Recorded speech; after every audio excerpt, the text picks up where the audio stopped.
حالانکہ اسے صرف ایک دن اور ایک رات یا اس سے کچھ زیادہ وقت پہلے دیکھا تھا۔ اس وقت شاہینہ کے چہرے پر گھبراہٹ اور پریشانی تو ضرور تھی، لیکن چہرے پر جوانی کی تازگی بھی موجود تھی۔ اس کی باتوں میں بھی جان تھی، لیکن اب اس شاہینہ کو دیکھا تو وہ بالکل ہی مرجھا گئی تھی۔ چہرے پر جوانی کا ذرا سا بھی نور نہیں تھا۔ اس کے کندھے آگے جھکائے تھے اور سر بھی کچھ آگے جھکا ہوا تھا۔ میرے اشارے پر وہ اس طرح کرسی پر بیٹھی جیسے بڑے لمبے سفر کے بعد تھک کر چور ہو گئی ہو اور کرسی پر آ گری ہو۔ اس کی آنکھیں بھی بے نور ہو گئی تھیں۔ شاہینہ، میں نے شفقت کے لہجے میں کہا، کیا ہو گیا ہے تمہیں؟ اتنا زیادہ پریشان ہونے کی تو کوئی ضرورت نہیں تھی۔ اس نے میری طرف دیکھا، اس کی آنکھوں سے پتہ لگتا تھا کہ وہ سوئی بھی نہیں اور بہت ہی بری حالت میں ہے۔ اس کے آنسو بہنے لگے۔ دیکھو شاہینہ، میں نے ذرا آگے ہو کر کہا، تمہارے والد صاحب میرے پاس آئے تھے، وہ تمہاری بابت بہت پریشان تھے۔ وہ کہتے تھے کہ تم پر کوئی حرف یا تہمت نہ آئے۔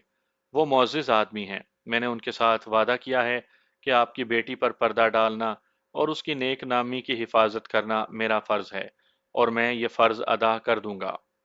آپ کو معلوم نہیں، شاہینہ مری مری سی آواز میں بولی، میرے خاوند بدبخت نے اور اس خاوند کے چچا نے میرے ابا جان کی بے عزتی کر کے گھر سے نکال دیا ہے۔ میں اب زندہ نہیں رہنا چاہتی۔ اگر آپ مجھے یہاں نہ بلاتے تو آج رات میں ریلوے لائن پر جا کر ریل گاڑی کے نیچے آ جاتی۔ اگر آپ مجھے خودکشی کی مہلت دے دیں تو میں آپ کو دعائیں دیتی ہوئی جان دے دوں گی۔ خودکشی کیوں؟ میں نے کہا، کیوں ہاتھ پیر چھوڑ بیٹھی ہو؟ میرے ساتھ صاف صاف بات کرو۔ میں نے تمہیں پہلے کہا ہے کہ مجھے اپنے دل میں بڑے بھائی کا درجہ دو۔ اب بتاؤ کیوں تم اپنی جان لینا چاہتی ہو؟ اس لیے کہ میں نے اب تو مرنا ہی ہے، اس نے کہا۔ اگر میں خودکشی نہیں کروں گی تو آپ مجھے پھانسی کی سزا دلوا دیں گے، لیکن میں جلدی مرنا چاہتی ہوں۔ میں تمہیں سزا کیوں دلواؤں گا؟ میں نے پوچھا۔ اس لیے کہ اس مردود سسر کو میں نے قتل کیا ہے، شاہینہ نے کہا اور یک لخت بیدار ہو گئی۔ میز پر زور سے ہاتھ مار کر بولی، مجھے گرفتار کر لیں، اس بدبخت اور بدنیت آدمی کو میں نے قتل کیا ہے۔ مجھ میں اتنی طاقت اور ہمت نہیں کہ اپنے اس جرم کو اپنے سینے میں دبا کر رکھتی۔ مجھے یہ شک تو پہلے ہی تھا، لیکن یہ شک اتنا مضبوط نہیں تھا۔ میں نے یہ سوچا تھا کہ ایسا ہو سکتا ہے، مگر اب شاہینہ نے جب خود ہی بتایا کہ اپنے سسر کی قاتل وہ خود ہے، تو مجھے بجلی کے کرنٹ کی طرح دھچکا لگا، اور میں کچھ دیر شاہینہ کے منہ کو دیکھتا رہا۔ ہو سکتا ہے یہ کہانی سننے والے کچھ حضرات یہ کہیں کہ اس لڑکی نے اچانک اعتراف جرم کیوں کر لیا، جبکہ اس کے خلاف کوئی شہادت نہیں تھی، نہ اس کو شامل تفتیش کیا گیا تھا۔ اس کا جواب میں یہ دیتا ہوں کہ اس وقت شاہینہ کی ذہنی حالت نارمل نہیں تھی، بلکہ وہ بری طرح ایب نارمل تھی۔ ایسی ذہنی کیفیت سے اس کا اپنے ضمیر سے بوجھ اتار کر پھینک دینا میرے لیے حیرانی کی بات نہیں تھی۔ پھر بھی میرے اوپر سکتے والی حالت طاری ہو گئی۔ معلوم نہیں لوگ مجھ پر یقین کریں گے یا نہیں، بہرحال میں ایک حقیقت پیش کر رہا ہوں۔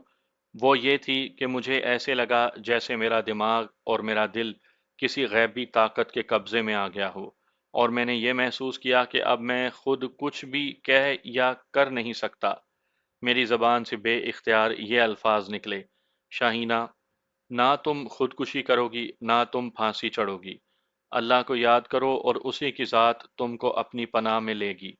مجھے یہ احساس تھا کہ یہ الفاظ میری زبان سے نکلے ہیں، لیکن مجھے کچھ احساس نہیں تھا کہ یہ الفاظ کس نے میری زبان پر رکھے تھے۔ شاید یہ میرے ضمیر کی آواز تھی یا یہ میرے ایمان کی آواز تھی۔ اب مجھے شاہینہ کے بیان کی ضرورت نہیں تھی۔ میں خود اس کا بیان لکھ سکتا تھا، اور اگر میں لکھتا اور اس کو بتاتا کہ یہ پڑھ کر بتاؤ کہ یہ تمہارا بیان ہے کہ نہیں، تو وہ حیران ہو کر کہتی کہ یہ میرا بیان ہے۔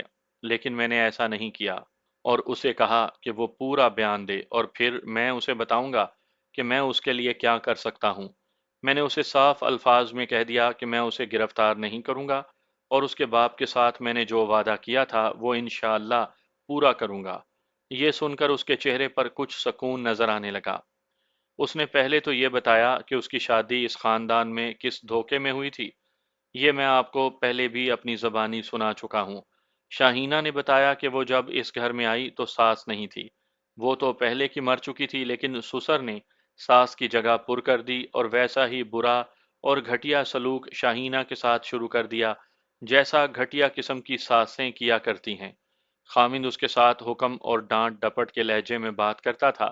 اس کے زیورات پر خاوند نے قبضہ کر لیا اور اس کے پاس سلامیوں کے جو پیسے تھے وہ بھی لے لیے۔ ان کے مکان کے پچھواڑے حامد کا چچا رہتا تھا، اس کی بیوی بھی تھی اور بچے بھی۔ یہ عورت دوسرے تیسرے دن شاہینہ کے گھر آ جاتی اور ہر کام میں ٹوکتی۔ پھر شاہینہ کے سسر اور اس کے خاوند کے کان بھرتی۔ شاہینہ کو جلد ہی پتہ لگ گیا کہ اس کا خاوند بہت برے کردار والا آدمی ہے، جوا کھیلتا ہے، شراب اور چرس پیتا ہے اور باہر بدکاری بھی کرتا ہے۔ ان اذیتوں کی داستان بڑی لمبی ہے، جس سے ہم سب واقف ہیں۔ آج بھی ہمارے گھروں میں یہی کچھ ہو رہا ہے، اس لیے میں تفصیل سے نہیں سناؤں گا۔ سنانے والی اصل بات یہ ہے کہ شاہینہ کا سسر بڑا ہی بد کردار آدمی نکلا۔ شاہینہ نے بتایا کہ ان کے غسل خانے کے دروازے میں درزیں ہیں جو ذرا کھلی ہیں۔ اس نے کئی بار دیکھا کہ وہ غسل خانے میں نہانے گئی تو اس کا سسر درز سے آنکھ لگائے جھانک رہا ہے۔ ایک روز شاہینہ نے اپنے خاوند کو بتایا کہ اس کا باپ یہ حرکت کرتا ہے۔ خاوند نے شاہینہ کو دو تین تھپڑ جڑ دیے اور کہا کہ آئندہ اس نے ایسی بات کی تو وہ اس کی زبان کھینچ لے گا۔ شاہینہ کے بیان کے مطابق اس خاندان کے سارے مرد عورتوں میں بیٹھ کر ننگی باتیں کرتے اور گالیاں بکتے تھے۔ عورتیں بھی مردوں کی طرح انتہائی بیہودہ باتیں کرتی تھیں، اور پھر یہ مرد اور عورتیں خوب کہے لگاتے تھے۔ اس نے بتایا کہ اس کے خاوند کی یہ عادت تھی کہ جب اس کے رشتہ دار اس کے گھر آئے ہوتے تو خاوند شاہینہ کے خلاف زیادہ نفرت کا اظہار کرتا اور اسے گالیاں دیتا اور اس کو رشتہ داروں کے سامنے ذلیل کر کے رکھ دیتا تھا۔ اب کوئی پوچھے کہ یہ لوگ ایسا کیوں کرتے تھے تو اس کا ایک ہی جواب ہے کہ اس خاندان کی فطرت اور ان کا کلچر ہی یہی تھا۔ ان کے مرد آپس میں مل بیٹھتے تو بڑے فخر سے اپنے اپنے دھوکہ دہی کے کارنامے سناتے تھے، مثلا یہ کہ فلاں کی پیشگی رقم بہانہ تراش کر ہضم کر لی ہے، یا مال کا نمونہ اچھا دکھا کر گھٹیا مال سپلائی کر دیا ہے۔ شاہینہ نے یہ ساری اذیت برداشت کی اور اپنے والدین کو کچھ بھی نہ بتایا۔ اس کا سسر اور خاوند اس کو اپنے والدین کے گھر جانے ہی نہیں دیتے تھے۔ کبھی کبھار وہ جاتی تو اگلے ہی دن خاوند یا سسر وہاں جا دھمکتا اور ساتھ لے کر واپس آ جاتا۔ یہ تو شاہینہ نے برداشت کیا، لیکن اپنے سسر کی یہ حرکت اس کی برداشت سے باہر تھی کہ سسر اس پر بری نظر رکھتا۔ سسر نے اسے صاف لفظوں میں کہا تھا کہ بیوی تو میرے بیٹے کی ہو لیکن میری داشتہ بن جاؤ اور عیش کرو۔ شاہینہ نے اسے یہ الفاظ کہے کہ میں اپنی جان دے دوں گی، اپنی آبرو نہیں دوں گی۔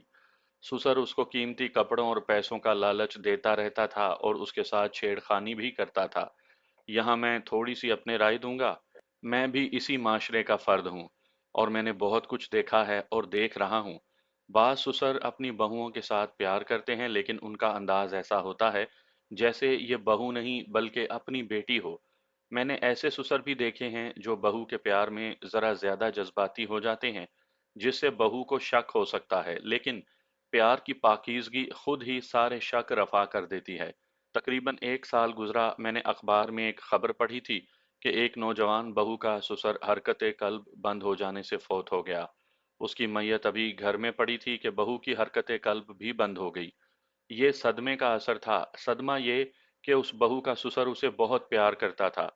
یہ معزز اور قابل قدر سسر ہیں جن کے پیار کی پاکیزگی اپنے آپ ہی ظاہر ہو جاتی ہے، لیکن شاہینہ کا سسر اسے صاف لفظوں میں اپنی ہوس کے جال میں لانا چاہتا تھا۔ شاہینہ نے بتایا کہ چند مرتبہ ایسا ہوا کہ سسر اسے کسی بہانے کمرے میں لے گیا اور اسے اپنے بازوؤں میں لے کر بیہودہ حرکتیں کرنے لگا، جو پیار میں نہیں بلکہ حیوانیت کے جذبے کے تحت کی جاتی ہیں۔ شاہینہ نے خاوند کا رویہ جانتے ہوئے بھی ایک دو مرتبہ اپنے خاوند کو پھر بتایا کہ اس کا باپ اس کے ساتھ ناجائز تعلقات قائم کرنا چاہتا ہے۔ خاوند نے اسے گالیاں بھی دیں اور کبھی ایک دو تھپڑ بھی لگا دیے۔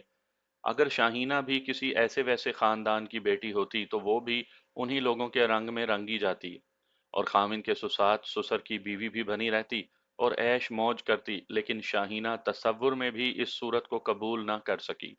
آخر یہ رات آئی۔ شاہینہ کا خاوند شہر سے باہر چلا گیا تھا۔ آدھی رات کا وقت تھا کہ سسر نے اسے بستر پر دبوچ لیا۔ شاہینہ کی آنکھ کھلی تو اس نے سسر کو اپنے بستر پر دیکھا۔ شاہینہ آخر جوان لڑکی تھی، اس نے اپنے آپ کو آزاد کروانے کے لیے پوری طاقت استعمال کر ڈالی۔ اس دھینگا مشتی میں شاہینہ کی قمیض دو تین جگہوں سے پھٹی اور ایک جگہ سے شلوار بھی پھٹ گئی۔ اس نے بتایا کہ یہ بوڑھا بالکل درندہ بن گیا تھا۔ وہ شاہینہ کے بازو پکڑنے کی کوشش کرتا تھا جس سے اس کی چوڑیاں ٹوٹ گئیں۔ آخر شاہینہ نے اس کو چارپائی پر ہی ایک طرف گرا دیا اور خود اس پر چڑھ بیٹھی۔ اس نے سوچا کہ یہ معرکہ کب تک چلے گا اور اس کا انجام کیا ہوگا۔ اس کے دماغ کو خون چڑھ گیا اور ایک ترکیب دماغ میں آئی۔ اس نے سسر سے کہا، چلو آج آپ کا دل خوش کر دیتی ہوں، لیکن آئندہ ایسا نہیں ہوگا۔ سسر خوش ہو گیا۔ شاہینہ نے بڑے پیار سے کہا کہ آپ لیٹیں، میں پیشاب کر کے آتی ہوں۔ جنسیت کا مارا ہوا بڈھا دھوکے میں آ گیا۔ شاہینہ بیت الخلاء میں جانے کے بجائے باورچی خانے میں چلی گئی اور چھوٹے سائز کی چھری اٹھا لائی۔ اس نے واپس آ کر سسر کو دیکھا جو لیٹا ہوا تھا۔ شاہینہ کو دیکھ کر وہ اٹھ بیٹھا۔ شاہینہ نے اس کو گریبان سے پکڑا اور بڑی زور سے جھٹکا دے کر چارپائی سے اٹھایا۔ اب وہ فرش پر کھڑا تھا۔ شاہینہ نے اسے 6 مرتبہ چھری ماری۔ 4 زخم سینے پر اور 2 زخم معدے پر لگے۔ سسر گر پڑا۔ شاہینہ ذرا بھی نہ گھبرائی۔ وہ پاک خیالات کی لڑکی تھی، اللہ اس کے ساتھ تھا۔ شاہینہ نے بڑے اطمینان سے سسر کی نبض دیکھی۔ چند منٹ نبض چلتی رہی اور پھر رک گئی۔ شاہینہ کے دماغ میں ایک اور سوچ آئی۔ وہ ایک پہلو کے بل سسر پر لیٹی اور اٹھ کر کھڑی ہو گئی۔ اس کا دماغ اس کے کنٹرول میں رہا، اس لیے اس نے یہ کیا کہ دوڑتی ہوئی باورچی خانے میں گئی اور چھری کو اچھی طرح دھو ڈالا۔ باہر آ کر وہ صحن میں رکی اور بڑی زور سے چیخیں مار کر لوگوں کو مدد کے لیے پکارنے لگی، اور پھر چھت پر چلی گئی اور پچھواڑے والوں کو پکارنے لگی۔ لوگ اکٹھے ہو گئے تو اس نے سب کو بتایا کہ 2 آدمیوں نے اس پر حملہ کیا تھا۔ سسر اس کو چھڑانے آیا تو ان آدمیوں کے ہاتھوں مارا گیا۔ شاہینہ نے ڈیوڑی کا باہر والا دروازہ کھول دیا تھا تاکہ کوئی یہ نہ کہے کہ وہ آئے تو دروازہ اندر سے بند تھا۔ یہ سنانے سے پہلے کہ میں نے شاہینہ کے ساتھ اقبالی بیان کے بعد کیا سلوک کیا، آپ کی دلچسپی کے لیے وہ خبر سناتا ہوں جو پڑھ کر مجھے یہ واردات یاد آ گئی تھی۔ میں نے ستمبر 1995 کے آخر میں امریکہ کے ہفتہ وار رسالے ٹائم میں یہ خبر پڑھی کہ فلپائن کی ایک مسلمان لڑکی سارہ ابوظہبی ملازمت کے لیے چلی گئی۔ لڑکی کی عمر 15 اور 16 سال کے درمیان تھی۔ وہ سن 1994 کے مئی کے مہینے میں وہاں پہنچی اور اسے ایک متمول آدمی محمد بلوشی کے گھر میں ملازمت مل گئی۔ اتنی کم عمر لڑکی یا لڑکے کو ویزا نہیں ملا کرتا، لیکن سارہ نے اپنی عمر 28 سال لکھوائی تھی۔ سارہ جس شخص کے گھر ملازم رکھی گئی، اس شخص کی عمر 85 برس تھی۔ اس نے 1-2 ہفتوں کے بعد ہی کم سن سارہ پر ڈورے ڈالنے شروع کر دیے اور سارہ اس سے بچتی رہی۔ آخر ایک روز اس شخص محمد بلوشی نے سارہ کو کسی کام سے اپنے بیڈ روم میں بلایا اور اسے پکڑ کر اپنے بیڈ پر گرا لیا اور خنجر نکال کر اس کی نوک سارہ کی شہ رگ پر رکھ دی۔ سارہ کی کہانی اس وجہ سے دردناک بنتی ہے کہ اس کا باپ مر چکا ہے اور باقی بہن بھائی اس سے چھوٹے ہیں اور گھر میں غربت ہے۔ سارہ اپنی چھوٹے بہن بھائیوں کو غربت کے چنگل سے آزاد کروانے کے لیے ابوظہبی آ گئی تھی۔ جب اس کے آقا نے اس کی شہ رگ پر خنجر کی نوک رکھی تو وہ ڈر گئی۔ وہ اپنے یتیم بہن بھائیوں کے واسطے زندہ رہنا چاہتی تھی۔ اس کے آقا نے زبردستی اس کی آبرو ریزی کی۔ سارہ جب اٹھی تو دیکھا کہ جس خنجر کی نوک اس کی شہ رگ پر رکھی گئی تھی، وہ خنجر فرش پر پڑا ہوا تھا۔ اس کا 85 سالہ بوڑھا آقا ابھی پلنگ سے اٹھا نہیں تھا۔ سارہ نے خنجر اٹھا لیا اور اپنے آقا کے جسم میں 34 بار اتارا اور اسے مار ڈالا اور اپنے آپ کو پولیس کے حوالے کر دیا۔ پہلے اس کو 7 سال سزائے قید دی گئی۔ فلپائن کے سفارت خانے نے شور شرابہ کیا تو ابو ظہبی کے حکمران شیخ بن زائد نے مقدمہ دوسرے ججوں کو دے دیا۔ پہلے ججوں نے کہا تھا کہ لڑکی کی آبرو ریزی ہوئی ہے، اس لیے اسے تھوڑی سزا ملنی چاہیے، لیکن دوسرے ججوں نے اپنے فیصلے میں لکھا کہ لڑکی کی آبرو ریزی نہیں ہوئی اور اس طرح اسے سزائے موت دے دی۔ یہ خبر یورپ اور دیگر ممالک کے اخباروں میں شائع ہوئی تو فلپائن کی حکومت کے علاوہ تمام حکومتوں نے ابو ظہبی کے حکمرانوں کو لکھا کہ وہ ایک معصوم لڑکی پر یہ ظلم نہ ہونے دے۔ حقوق انسانی کی تنظیمیں بھی چلا اٹھیں۔ CNN پر بھی یہ پروگرام دکھایا گیا۔ آخر سارہ کی سزائے موت تو ختم کر دی گئی، لیکن اسے اتنا زیادہ جرمانہ کیا گیا جو وہ کبھی بھی نہیں دے سکے گی، لیکن فلپائن کی حکومت اس کی پوری مدد کر رہی تھی۔ یہ تو ایک الگ داستان ہے۔ میں ایک بات اور کہنا چاہوں گا، اور وہ یہ کہ امریکہ اور یورپ کے پرچوں نے اس واقعے کو اتنا اچھالا کہ اسلام کو بدنام کرنے کی پوری کوشش کی۔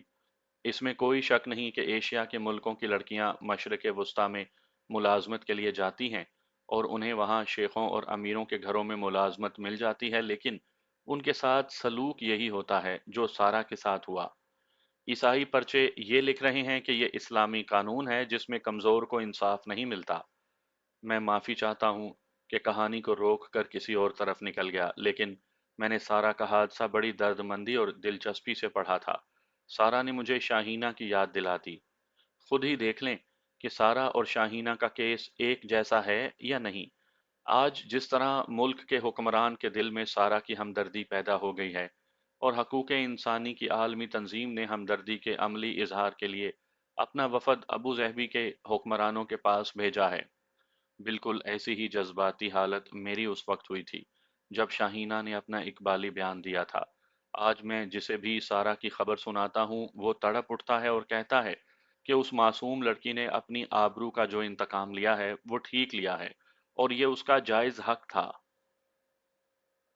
شاہینہ، میں نے آدھی صدی سے بھی زیادہ پہلے شاہینہ سے کہا تھا، تم نے مجھے جو بیان دیا ہے اسے بھول جاؤ، کسی کے ساتھ اشارتاً بھی بات نہ کرنا کہ تم نے مجھے یہ بیان دیا تھا، تمہیں کوئی سزا نہیں ملے گی۔ شاہینہ مجھے حیرت زدگی کے عالم میں دیکھ رہی تھی اور اس کا منہ کھلتا جا رہا تھا۔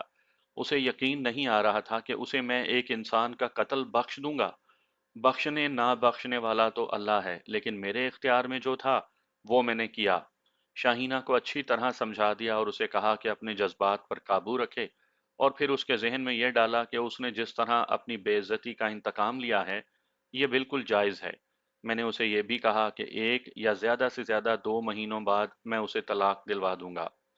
میں آج پہلی بار انکشاف کر رہا ہوں کہ میں نے ایک قاتل پر پردہ ڈال دیا تھا۔ انگریزوں کی حکومت کے زمانے میں یہ کام تقریباً ناممکن تھا، لیکن بعض وارداتوں کے کیس عدم پتہ قرار دے دیے جاتے ہیں۔ ان کے ساتھ کوئی ایسا ٹھوس جواز لکھنا پڑتا تھا جو اوپر والے افسروں کو قائل کر سکے۔ میں نے اپنی نوکری خطرے میں ڈال کر اس کیس کو عدم پتہ قرار دینے کا فیصلہ کر لیا۔ شاہینہ کو میں نے گھر بھیج دیا اور اس وقت کے بعد تفتیش کو لٹکانا اور ویسے ہی گھسیٹنا شروع کر دیا۔ کبھی میں حامد کو تھانے بلا لیتا اور کبھی شاہینہ کو۔ حامد کے ساتھ میری کچھ اور باتیں ہوتی تھیں، لیکن شاہینہ کو میں حوصلہ افزائی کے لیے بلاتا تھا۔ اس کے چہرے پر رونق واپس آ گئی تھی۔ 4 مہینے گزر گئے تو میں نے ڈی ایس پی کے سامنے کیس رکھ کر کچھ جواز پیش کیے اور درخواست کی کہ اس کیس کو عدم پتہ قرار دینے کی اجازت دی جائے۔ میں نے مقتول اور اس کے خاندان کی اخلاقی حالت ڈی ایس پی کو بتائی تھی اور کہا تھا کہ یہ لوگ دوسروں کی عورتوں کے ساتھ بدماشیاں کرنے والے لوگ ہیں اور کسی نے انتقاماً ان کے ساتھ یہ واردات کر دی۔ یہ میرا ذاتی معاملہ سمجھیں یا یہ پولیس کے محکمے کا مسئلہ کہہ لیں، اس میں آپ کے واسطے کوئی دلچسپی نہیں۔ آخرکار ہوا یہ کہ یہ کیس عدم پتہ قرار دے کر اس کی فائل ایسی ہی دوسری فائلوں کے انبار میں رکھ دی۔ اس کے بعد میں نے ایک روز شاہینہ کو تھانے طلب کیا۔ اس کا خامند یہی سمجھتا رہا کہ میں اسے تفتیش کے سلسلے میں بلاتا ہوں۔ میں نے شاہینہ کو کہا کہ وہ اپنے والد صاحب کو خط لکھے کہ کسی روز میرے پاس آ جائیں۔ 8-10 دنوں کے بعد شاہینہ کا باپ آ گیا۔ میں نے اسے کہا کہ وہ عدالت میں درخواست دے دے کہ وہ اپنی بیٹی کی طلاق چاہتا ہے۔ میں نے اسے کہا کہ سول جج تک پہنچنا اور اس کو منوانا میرا کام ہے، اور وہ کچھ بھی نہ سوچے اور بے دھڑک درخواست دے۔ ضلع کی سول کورٹ میں میری اچھی خاصی پہنچ تھی۔ قصہ مختصر یہ کہ 4-5 مہینوں کے بعد شاہینہ کو طلاق مل گئی اور وہ اپنے گھر چلی گئی۔ اس کے بعد مجھے کچھ پتہ نہیں کہ شاہینہ نے دوسری شادی کی تھی یا نہیں۔